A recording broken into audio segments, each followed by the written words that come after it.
Hey everyone, so happy to be live in this group and chatting to you all. Please excuse me first of all, I have just come back from horse riding and had an appointment that went late. So this video wasn't planned to be in my car, but that's just how today's gone. So I thought I would just film this quick video before I rush off to grab my son from school.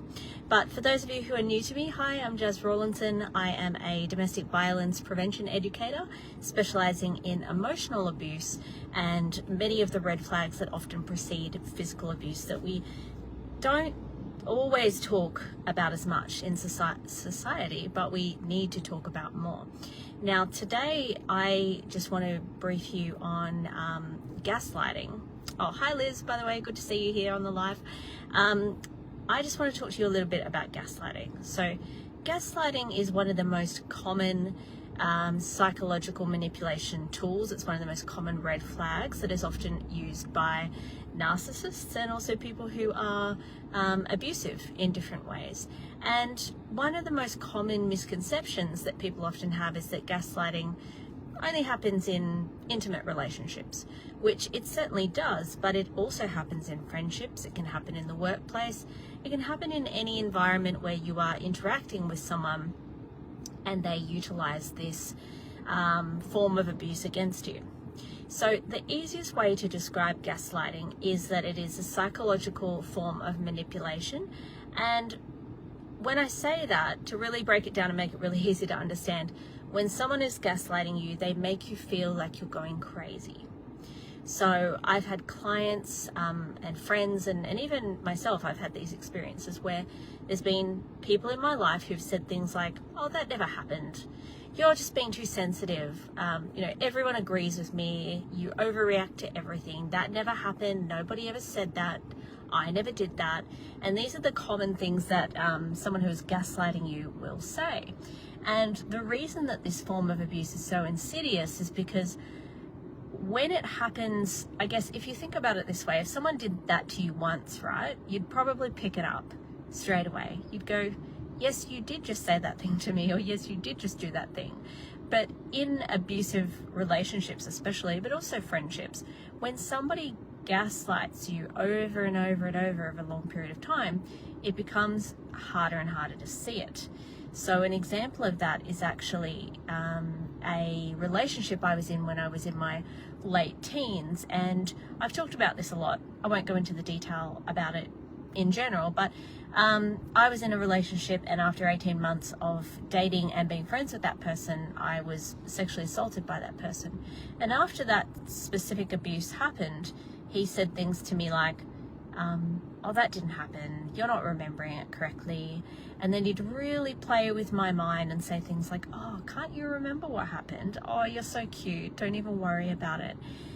And it's really strange to even talk about it now. Obviously I can talk about it, it doesn't really impact me, but it sounds almost like something that would be made up, right? Like you wouldn't expect somebody to be kind of that, some people might say evil, but you wouldn't expect people to literally tell you that they never did it and say things like that.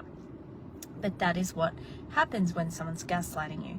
And when it's done over and over and over, as I said before, it's harder and harder to see it for what it is, because it gets muddled up with all the good times. People who are abusive, most of the time they're not abusive 24/7. And this is especially why gaslighting is kind of like the tool of preference for narcissists, because they will do all these grand gestures for you in between all of these instances of gaslighting. So it becomes really hard for you to see what's really happening. And over time you start to doubt yourself, and you can even think, wow, maybe I did do that horrible thing. Maybe they're right. Maybe I am too sensitive. Maybe I am overreacting. And this is an example that I share about when I'm in schools, and something that will be in the Red Flags 101 course that I'm bringing out later this month.